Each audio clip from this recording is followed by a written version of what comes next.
Léo, tu peux prendre tes assiettes et les mettre dans la vaisselle, s'il te plaît? Je viens de cuisiner pour tout le monde. Non, je veux pas. J'ai pas envie de ranger. Quel caractère!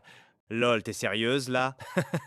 Le ménage c'est ton rayon, petite sœur. Je suis un homme, je ne vais pas mettre les mains dans le savon comme une ménagère, j'ai une réputation à tenir. Quoi? Espèce de fainéant! Une réputation? Tu as 22 ans et tu vis encore chez nos parents. Papa, tu vas le laisser parler comme ça? Relax, Sarah, c'est pas un crime. Les enfants, calmez-vous. Mais papa, c'est ridicule!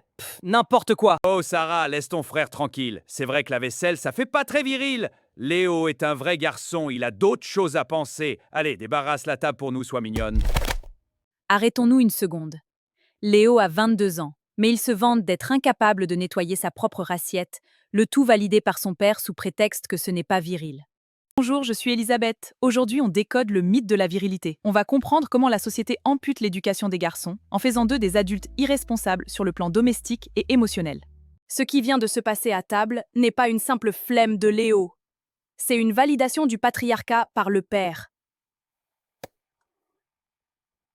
Dans beaucoup de familles, apprendre à un garçon à tenir une maison est vu comme une faiblesse, mais la réalité est glaçante. En grandissant, Léo ne cherchera pas une partenaire de vie égale. Il cherchera une deuxième maman pour remplacer sa grande sœur et sa mère. Et s'il passe l'aspirateur une fois par an dans sa propre maison, il attendra qu'on l'applaudisse pour avoir aidé sa femme. Un homme qui ne sait pas subvenir à ses propres besoins primaires n'est pas viril. C'est un adulte dysfonctionnel. Dès l'enfance, on enseigne aux garçons comme Léo que pleurer ou exprimer de la tristesse, c'est être faible.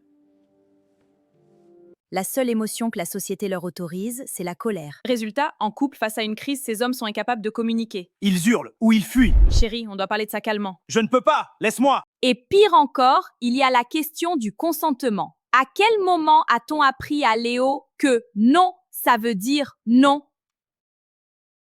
La télé et les films lui apprennent que s'il insiste quand une femme refuse ses avances, c'est de la conquête romantique. Je sais que tu me veux. Non, je ne suis pas intéressée. Allez, laisse-moi entrer. Forcer la porte de quelqu'un, ce n'est pas de la persévérance masculine, c'est de l'abus. Il est temps d'apprendre aux garçons que respecter un non, ce n'est pas un aveu de faiblesse.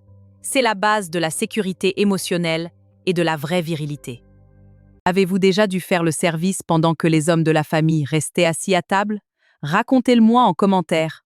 Abonnez-vous à Elisabeth Décode et à très vite.